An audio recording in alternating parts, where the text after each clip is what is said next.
आज मैं Dracula untold नामक एक एक्शन, हॉरर और फैंटेसी फिल्म की व्याख्या करने जा रहा हूँ। स्पॉइलर आगे हैं, सावधान रहें और ध्यान रखें। 1442 में 1000 ट्रांसिल्वेनिया लड़कों को तुर्की सेना के लिए प्रशिक्षित होने के लिए मजबूर किया गया था। व्लाद द इम्पेलर के रूप में एक लड़का बड़ा हुआ। अपने राक्षसी कृत्यों से परेशान व्लाद शांति से शासन करने के लिए ट्रांसिल्वेनिया लौट आया। ट्रांसिल्वेनिया के पास एक जलधारा पर स्केलगेम नामक एक रोमन को एक परित्यक्त तुर्की हेलमेट मिलता है। वेलाचिया और ट्रांसिल्वेनिया के राजकुमार व्लाद ने नोट किया कि यह एक स्काउट का हेलमेट है, जिससे उन्हें विश्वास हो गया कि तुर्क उन पर आक्रमण करने का इरादा रखते हैं। चूंकि हेलमेट नीचे की ओर पाया गया था, व्लाद ने अनुमान लगाया कि ये दूसरे छोर पर ब्रोकन टूथ माउंटेन से आया है। वो अपने आदमियों को लड़ाई के लिए तैयार होने का आदेश देता है, जबकि वह बातचीत के लिए तुर्कों के शिविर की तलाशी लेता है। व्लाद 2 आदमियों को पहाड़ पर लाता है और तुर्कों के किसी भी संकेत की खोज करता है। चमगादड़ एक गुफा से बाहर उड़ते हैं और व्लाद का मानना है कि वे परेशान थे, इसलिए वे जांच करने के लिए जाते हैं। अंदर वे पुराने कवच और कुचली हुई हड्डियां पाते हैं जो फर्श पर कूड़ा डालती हैं। अंधेरे में कुछ उसके एक आदमी को देखता है और अचानक उसे अंधेरे में खींच लेता है। व्लाद और उसका दूसरा सैनिक दौड़ता है, लेकिन छाया में मौजूद जानवर उसके सैनिक को ले जाता है। व्लाद जानवर को काटता है लेकिन फेंक दिया जाता है। वो गुफा से रेंगता हुआ बाहर निकलता है और सूर्य के प्रकाश तक पहुंचता है। राक्षस रुक जाता है, फिर पीछे हट जाता है, जबकि व्लाद की तलवार पर उसका खून सूरज की रोशनी में वाष्पित हो जाता है। कैसल ड्रैकुला में व्लाद भाई लुसियन के साथ जीव के बारे में सलाह लेता है। लुसियन पिशाच के इतिहास को याद करता है, एक आदमी जिसने सत्ता के लिए एक राक्षस को बुलाया। दानव ने उसे शक्ति प्रदान की लेकिन अनंत काल तक अंधेरे में रहने की निंदा की। व्लाद तब अपनी पत्नी मिरेना और अपने बेटे इंग्रोस से मिलने जाता है।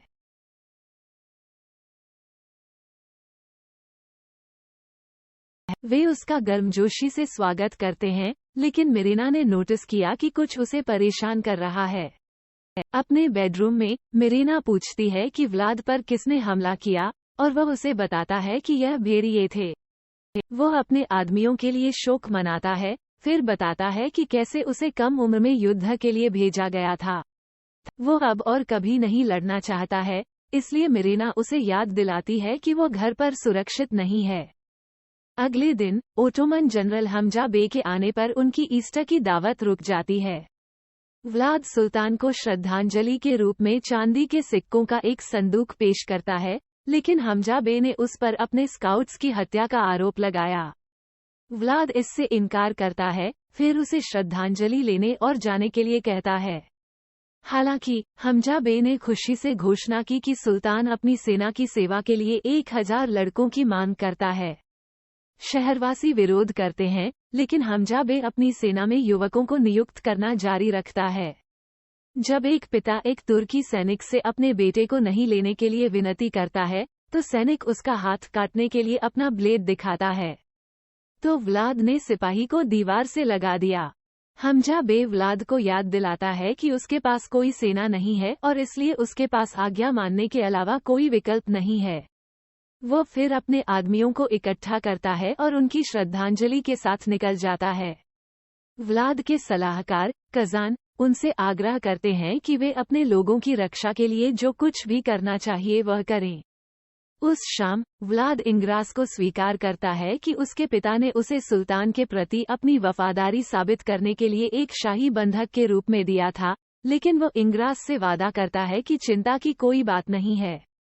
फिर भी जब वो अपनी पत्नी के साथ अकेला होता है, तो व्लाद को चिंता होती है कि अगर उसने लड़कों को बख्शने की कोशिश की तो सैकड़ों लोग मारे जाएंगे। मिरेना ने नोट किया कि व्लाद और सुल्तान भाइयों की तरह थे, इसलिए वह सलाह देती है कि वह दया मांगे। अगले दिन व्लाद सुल्तान महमद द्वितीय से मिलने जाता है। दोनों पीते हैं क्योंकि वे अपने छोटे दिनों के बारे में याद करते हैं। महमद स्वीकार करता है कि उसके पिता क्रूर थे, लेकिन व्लाद की उनकी संस्कृति को अपनाने के लिए सराहना करते हैं। वो फिर उन लड़कों के बारे में पूछता है जिनकी उसने मांग की थी, इस बात पर जोर देते हुए कि उसे सैनिकों की जरूरत है। इसके बजाय व्लाद खुद को लड़कों को बख्शने की पेशकश करता है, लेकिन महमद मना कर देता है। वो इंग्रास को बढ़ाने की भी मांग करता है, जैसे व्लाद को उनके महल में उठाया गया था।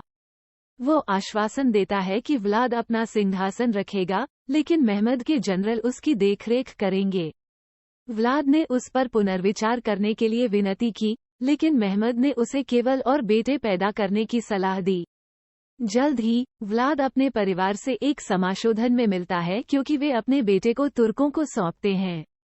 मिरीना ने अपने पति को बैरिकेड किया, उसे शादी से पहले अपने बच्चों की रक्षा करने के अपने वादे की याद दिलाते हुए। हालांकि कजान ने जोर देकर कहा कि अगर वे अवहेलना करते हैं तो उनके पास युद्ध होगा। सैनिकों को आगे बढ़ते देख व्लाद उनके पास जाता है, लेकिन उनका विरोध करने से बचने के लिए अपना हथियार गिरा देता है। अपने पिता के कार्यों को ध्यान में रखते हुए इंग्रास स्वयंसेवकों ने जाने का वादा किया था कि वह वैसे ही जीवित रहेंगे जैसे उन्होंने किया था। व्लाद अपने बेटे का हाथ पकड़कर उसे हमजा बे को सौंपता है। हमजा बे का तात्पर्य है कि वो व्लाद से और अधिक विरोध करने की अपेक्षा करता है, जिससे व्लाद को एहसास होता है कि वो क्या छोड़ रहा है। व्लाद फुसफुसाते हुए इंग्रस से अपनी मां के पास वापस जाने के लिए कहता है। जैसे ही वो दौड़ता है, व्लाद हमजा बे की तलवार चुरा लेता है और उसे मार डालता है। जब व्लाद अकेले तुर्की सैनिकों से लड़ता है तो मिरीना अपने बेटे की रक्षा करती है। वो आसानी से आदमी को मार देता है, लेकिन जानता है कि आने के लिए और भी बहुत कुछ होगा। कजान राजकुमार को फटकार लगाता है, लेकिन व्लाद जोर देकर कहता है कि उसके देश के लिए एक बच्चे की बलि नहीं दी जानी चाहिए। वो अपने परिवार को महल में सुरक्षित रखने का आदेश देता है, जबकि वो ब्रोकन टूथ माउंटेन की ओर जाता है। अकेले व्लाद अंधेरे पहाड़ पर चढ़ता है और गुफा में प्रवेश करता है। पिशाच उसका स्वागत करता है, लेकिन व्लाद उसे नहीं देखता। पिशाच नोट करता है कि कोई भी उसके पास कभी नहीं लौटा, और व्लाद जोड़ता है कि गुफा में अनगिनत मानव हड्डियों को देखते हुए कोई भी कभी भी बच नहीं पाया है। पिशाच अपनी मशाल बुझा देता है, इसलिए व्लाद आंख बंद करके अपनी तलवार घुमाता है। अंत में पिशाच उसका सामना करता है और अपनी तलवार दूर फेंक देता है। प्राणी उसे देखता है, भय के बजाय उसमें आशा को महसूस करता है। फिर वो व्लाद को अपनी चांदी की अंगूठी छुपाने के लिए कहता है, क्योंकि इससे उसे ठेस पहुंचती है। व्लाद साझा करता है कि तुर्क उसके राज्य के लिए खतरा हैं, इसलिए वो अपने लोगों और परिवार को बचाने के लिए पिशाच की शक्ति की कामना करता है। पिशाच व्यंग्यात्मक रूप से उसे आज्ञा देता है, लेकिन प्रकट करता है कि वह जानता है कि व्लाद कौन है। उसे शैतान का पुत्र कहा जाता है। व्लाद ने उसे सुधारा कि उसके परिवार के नाम ड्रकुल का अर्थ ड्रैगन है, शैतान नहीं। फिर भी पिशाच उसे उसके खूनी अतीत के बारे में ताना मारता है और फिर उसे दीवार से लगा देता है। वो पूछता है कि जब उसने हजारों पुरुषों को सूली पर चढ़ाया तो उसने क्या महसूस किया, और व्लाद स्वीकार करता है कि उसे कुछ भी महसूस नहीं हुआ। वो सही ठहराता है कि वो भय पैदा करने के लिए एक राक्षस बन गया, जो तुर्कों को संतुष्ट करता है और उन्हें और अधिक जान लेने से रोकता है। वैम्पायर व्लाद की गर्दन पर घाव करता है और खून चाटता है। वो व्लाद से कहता है कि वो नहीं जानता कि राक्षस बनना कैसा होता है, लेकिन वो उसे दिखाएगा। पिशाच बताता है कि जिसने उसे बदल दिया, उसने गुफा में उसकी निंदा की, लेकिन व्लाद उसका उद्धार होगा। पिशाच उसकी बांह काटता है और खोपड़ी में खून बहता है। वो व्लाद को अपना खून पीने का निर्देश देता है। अगर वह करता है तो उसे महान शक्ति का वादा करता है, लेकिन मानव रक्त के लिए उसकी प्यास अतृप्त होगी। वो 3 दिनों तक शराब का विरोध कर सकता है, वो फिर से नश्वर हो जाएगा। यदि वो असफल होता है तो वह पूरी तरह से मुड़ जाएगा और पिशाच अपनी स्वतंत्रता प्राप्त कर लेगा, अपना प्रतिशोध लेगा और व्लाद को अपना मोहरा बना लेगा। इसके बावजूद हताशा व्लाद को खून पीने के लिए मजबूर करती है। व्लाद के शरीर के टुकड़े होते ही पिशाच दूर हो जाता है। व्लाद धारा में उठता है और अपनी चांदी की अंगूठी से अपनी त्वचा को जलता हुआ पाता है। वो उसे हटा देता है और उठने की कोशिश करता है, लेकिन जब वो उसे पकड़ लेता है तो एक चट्टान टूट जाती है। उसका हाथ जख्मी हो जाता है लेकिन तुरंत ठीक हो जाता है। वो मकड़ियों और दूर के जानवरों की छोटी छोटी आवाजें सुनता है और जंगल में हर जीवित प्राणी की गर्मी देखता है। व्लाद फिर अपनी अंगूठी वापस लाता है और इसे एक हार के रूप में पहनने के लिए एक तार पर रखता है। अचानक वो दूरी में विस्फोट सुनता है, इसलिए वो दौड़ता है। अपनी गति की ऊंचाई पर वो अपने फॉर्म में लौटने से पहले कई चमगादड़ों में विस्फोट कर देता है। वो इसका उपयोग तेजी से महल तक पहुंचने के लिए करता है। जब वो महल में पहुंचता है तो वो अपने राज्य को घेरे हुए पाता है। वो अपने परिवार के साथ फिर से जुड़ता है और भयभीत शहरवासियों को संबोधित करता है। वो उन्हें बताता है कि एक अच्छे राजकुमार ने शांति बनाए रखने के लिए अपने बेटों को छोड़ दिया होता, लेकिन वो पराजित नहीं होने की कसम खाता है। तोपें महल को तोड़ देती हैं, लेकिन व्लाद अकेले सेना का सामना करता है। सैनिक दौड़ते हुए आगे बढ़ते हैं और वो अपने नुकीले दांतों को सहलाते हुए उनके पास दौड़ता है। व्लाद अकेले ही सेना के माध्यम से लड़ता है, सैनिकों को प्रकृति के बल की तरह फेंक देता है। वो उनके हथियारों को ले जाता है और अपने दुश्मनों के बीच में से सैकड़ों का सामना करता है। जल्द ही व्लाद और लाशों को छोड़कर युद्ध क्षेत्र खाली है। उसके सैनिक आते हैं लेकिन लड़ने के लिए और कोई लड़ाई नहीं पाते। व्लाद अपने आदमियों से कहता है कि उसने जो किया उस पर सवाल न करें, बल्कि यह विश्वास करें कि वो उन्हें सुरक्षित रखने का इरादा रखता है। हालांकि वह जानता है कि और सेनाएं आएंगी, इसलिए वो अपने लोगों से पहाड़ों में कोजिया मठ में जाने का आग्रह करता है। अपने रास्ते में उन्होंने डेरा डाला और व्लाद अपने आदमियों को खाते हुए देखकर ललचा गया। वो अपने तंबू में वापस चला जाता है जहां मिरेना प्रतीक्षा करती है। युगल चुंबन करता है और अंतरंग होने लगता है, लेकिन व्लाद उसके खून से लथपथ हो जाता है। वो दूर खींचता है और निकल जाता है। वो जंगल में उसका पीछा करते हुए स्केलगेम को पाता है, लेकिन स्केलगेम बचाव करता है कि वो इसके बजाय चमगादड़ों का पीछा कर रहा है। वो एक चाकू दिखाता है, ये जानकर कि व्लाद को बदल दिया गया है। लेकिन उस पर हमला करने के बजाय स्केलगम अपना हाथ काट देता है, खून चढ़ाता है और व्लाद का नौकर बनने के लिए कहता है। व्लाद खून के प्याले को स्वाइप करके दूर ले जाता है और स्केलगेम को उससे दूर रहने की चेतावनी देता है। अगले दिन मेहम युद्ध के मैदान में पहुंचता है और अपने सैनिकों को भाले में सूली पर चढ़ा देखता है। इस बीच मिरेना उठती है और व्लाद को घिरा हुआ पाती है। वो उस पर जांच करती है और उसे अपनी चांदी की अंगूठी के साथ छाती पर जलाते हुए शर्टलेस पाती है। व्लाद जाग जाता है और मिरेना डर जाती है, ये देखकर कि उसके युद्ध के निशान चले गए हैं। व्लाद कबूल करता है कि वो पहाड़ से राक्षस बन गया। इसे सिद्ध करने के लिए वो सूर्य को अपनी त्वचा को जलाने की अनुमति देता है। मिरेना उसे दूर खींचती है, पूछती है कि उसने ऐसा क्यों किया। व्लाद का दावा है कि उसने अपने बेटे को बचाने के लिए ऐसा किया और वादा किया कि अगर वह प्यास का विरोध करता है तो उसे 2 दिनों में बहाल कर दिया जाएगा।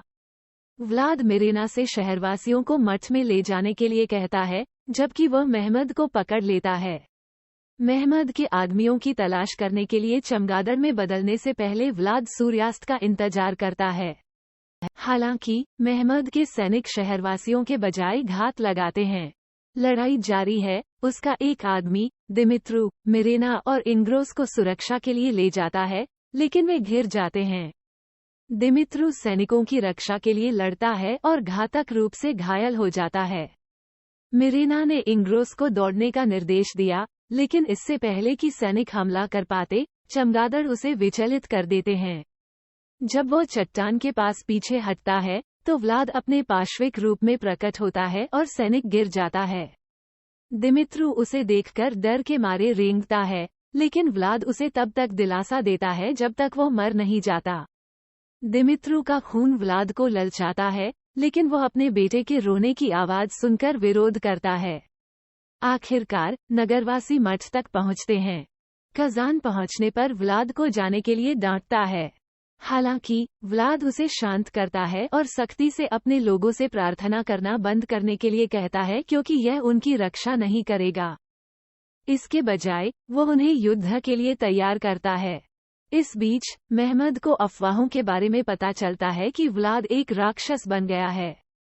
फिर भी उसे विश्वास है कि उसे हराया जा सकता है और जल्द ही वो अपनी सेना को मठ तक ले जाता है। मठ में लुसियन ने देखा कि व्लाद सूरज की रोशनी से बच रहा है।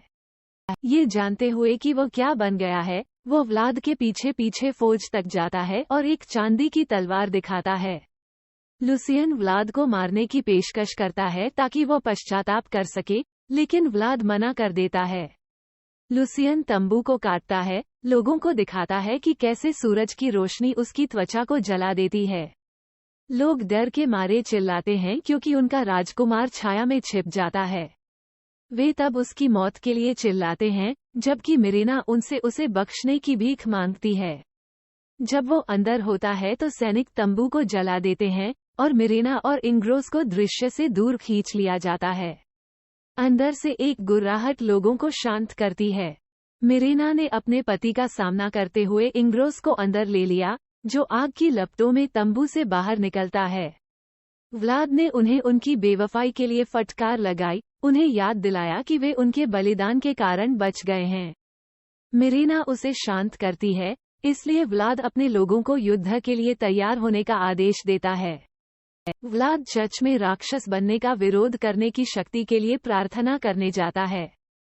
इंग्रोस चलता है और उसे बेहतर महसूस कराने के लिए रोटी देता है।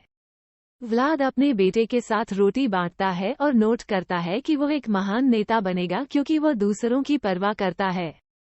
इंग्रोस को याद है कि व्लाद ने तुर्कों को उसे ले जाने से रोक दिया था और उसका मानना है कि इसीलिए वह मुड़ा। व्लाद इस बात को स्वीकार करता है और उसे विश्वास दिलाता है कि यदि आवश्यक हुआ तो वो इसे फिर से करेगा। रात में व्लाद सेना को दूर से देखता है। जब वो अपनी शक्ति खो देता है तो भोर तक युद्ध समाप्त न होने की चिंता करता है, इसलिए मिरेना अंत तक उसकी तरफ से लड़ने का वादा करती है। वो उसे विश्वास दिलाती है कि उन्होंने राज्य के बच्चों की रक्षा के लिए जो कुछ भी कर सकते थे, किया है। वो उन्हें उनकी शादी की प्रतिज्ञाओं की याद दिलाती है, समय और जीवन से परे प्रेम के बारे में एक कविता। युगल एक दूसरे की बाहों में आराम साझा करते हैं क्योंकि उनका दुश्मन निकट है। जल्द ही तुर्क सेना आती है। व्लाद ने चमगादड़ों को टॉवर में उड़ते हुए देखा और पता चला कि वो उन्हें नियंत्रित कर सकता है। उसके आदेश पर मठ में हजारों चमगादड़ इकट्ठा होते हैं और जब वह महमद को सेना के बीच देखता है तो वो चमगादड़ों को हमला करने के लिए भेजता है। चमगादड़ सैनिकों के खिलाफ दुर्घटनाग्रस्त हो जाते हैं, उन्हें नीचे गिराते और काटते हैं। वो फिर चमगादड़ों को इकट्ठा करता है और उन्हें सैनिकों के खिलाफ मारता है। महमद को उसके घोड़े से फेंक दिया जाता है जबकि व्लाद युद्ध के मैदान में आता है। हालांकि जब वो हमला करने के लिए आगे बढ़ता है तो उसे पता चलता है कि एक ढोंगी ने सुल्तान का कवच पहन रखा है। व्लाद के सैनिकों के पीछे एक छोटा समूह मठ में घुसपैठ करता है, एक व्याकुलता के रूप में मोर्चे पर सेना का उपयोग करता है। 3 सिपाही मिरेना के कमरे में पहुंचे, इसलिए वो और इंग्रेस भाग गए। वे टॉवर तक जाते हैं, केवल महमद के आदमियों का सामना करने के लिए, जबकि व्लाद महमद को एक सैनिक का कवच पहने हुए पाता है। एक सिपाही ने मिरेना को घूंसा मारा, जिससे वो टॉवर के किनारे से फिसल गई। उसकी चीख सुनकर व्लाद में विस्फोट हो जाता है और वो तेजी से उसकी ओर बढ़ता है। जैसे ही मिरेना पकड़ में आती है, तुर्क प्रवेश कर लेते हैं। व्लाद टावर में आखिरी सैनिक को फेंक देता है, लेकिन मिरेना गिर जाती है। व्लाद कूदता है, हताश होकर उसके पास पहुंचता है। महमद इंग्रेस को अपने घोड़े के पास ले जाता है क्योंकि लड़का व्लाद को पकड़ने से पहले अपनी मां को गिरते हुए देखता है। व्लाद मिरेना को गोद में उठाता है जब वो अपनी आंखें खोलती है और सूरज को उगते हुए देखती है। ये जानकर कि उसकी शक्तियां जल्द ही खत्म हो जाएंगी, मिरेना उसे एक पूर्ण पिशाच में बदलने और अपने बेटे को बचाने के लिए उसका खून पीने के लिए कहती है। व्लाद ने अपनी जान लेने से इनकार कर दिया, लेकिन मिरेना जानती है कि वह मर रही है और केवल अपने बेटे को बचाना चाहती है। वो अपना खून पीने के लिए उससे भीख मांगती है और व्लाद शोक मनाता है क्योंकि वो अपने नुकीले को सहन करता है। वो मिरेना का खून पीता है, जो उसे बदलने वाले को मुक्त करते हुए उसे एक पूर्ण पिशाच में बदल देता है। जैसे ही व्लाद मठ में लौटता है, वो एक सैनिक को जीवित पाता है। वो उसे घुमाने के लिए आदमी को उसका खून पीने के लिए मजबूर करता है। व्लाद कुछ और बचे लोगों को देखता है और अपने ड्रैगन कवच को पुनः प्राप्त करता है जब वो इम्पेला था। जैसे ही वो अपनी पत्नी को दफनाता है, व्लाद अपने बेटे को बचाने की कसम खाता है। तुर्क सेना के शिविर में एक बिजली का तूफान आगे मंडरा रहा है। व्लाद पिशाचों की एक छोटी सेना के साथ आता है, सेना के खिलाफ अपना प्रतिशोध लेता है। एक पिशाच कजान महमद के जनरल को पकड़ लेता है और उसका खून पीता है। महमद के हत्यारे को व्लाद मिल जाता है, लेकिन व्लाद उसे एक झंडे के खंभे पर ले जाता है जहां एक पिशाचिनी महिला उस पर दावत देती है। व्लाद सुल्तान के तंबू की ओर जाता है और महमद का सामना करता है, जो चांदी के सिक्कों पर खड़ा है और चांदी की तलवार लहरा रहा है। एक बादिया प्रवेश अपने पिता और सुल्तान की लड़ाई के रूप में देखता है। चांदी की वजह से व्लाद संघर्ष करता है और उसे फर्श पर पीटा जाता है जिससे उसकी त्वचा जल जाती है। व्लाद के कमजोर होने पर महमद ने उसे ताना मारा। जैसा कि वे लड़ते हैं, मेहम व्लाद पर बारिश के लिए चांदी के और बैग खोलते हैं। यह उसे वैम्पायर को पिन करने और उसे मारने की अनुमति देता है। प्रवेश उसकी जंजीरों के खिलाफ संघर्ष करता है और अपने पिता के जीवन के लिए भीख मांगता है। महमद व्लाद के दिल में छुरा घोंपने के लिए लकड़ी का एक टूटा हुआ टुकड़ा लेता है, लेकिन व्लाद उसे रोक लेता है। वो फिर चमगादड़ में बदल जाता है, फिर जल्दी से महमद को छुरा घोंपने के लिए सुधार करता है। सुल्तान की गर्दन काटने से पहले वो महमद से कहता है कि वो अब शैतान का बेटा ड्रैकुला है। व्लाद अपने बेटे को बाहर ले जाता है, जहां उसकी पिशाच सेना इकट्ठी होती है। कजान अपनी नई ताकत से खुश है और रिपोर्ट करता है कि इंग्रेज को छोड़कर और कोई इंसान नहीं बचा है।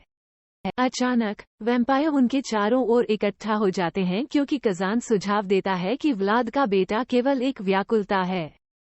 कजान इंग्रेड पर हमला करने के लिए आगे बढ़ता है, लेकिन व्लाद ने उसे चाकू मार दिया।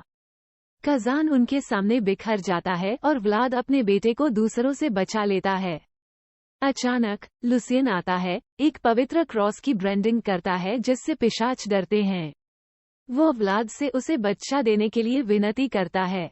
ये जानकर कि साधु उसकी रक्षा कर सकता है, व्लाद ने इंग्रेज को जाने के लिए कहा। वो भिक्षु की बाहों में धकेलने से पहले अपने बेटे के प्रति अपने प्यार का इजहार करता है। लुसियन पीछे हट जाता है क्योंकि इंग्रेज अपने पिता के लिए चिल्लाती रहती है। अपने भाग्य को स्वीकार करते हुए व्लाद आकाश की ओर देखता है जबकि बादल भागते हैं, पिशाचों पर धूप डालते हैं। जैसे ही वो मरता है वैम्पायर जल जाता है और व्लाद चिल्लाता है। जल्द ही इंग्रेज को वेलाचिया के नए राजकुमार का ताज पहनाया जाता है, लेकिन वो अफसोस जताता है कि उसके पिता को उसके नायक के रूप में नहीं देखा जाएगा। उनके बारे में जाने बिना शकेलगेम ने ओटोमन शिविर में व्लाद का शरीर पाया और पिशाच को पुनर्जीवित करने के लिए उसे अपना खून चढ़ाया। शताब्दियां बीत जाती हैं और व्लाद आधुनिक लंदन में चला जाता है, जहां वो मिरीना जैसी दिखने वाली एक महिला को देखता है। ऐसे ही रोमांचक और शानदार कहानियों के लिए चैनल को आज ही लाइक और सब्सक्राइब कर लीजिए, क्योंकि दोस्तों हम हर रोज आपके लिए नई फिल्म लाते रहेंगे। आप और कौन सी मूवी यहाँ देखना चाहते हो, कमेंट सेक्शन में बताओ।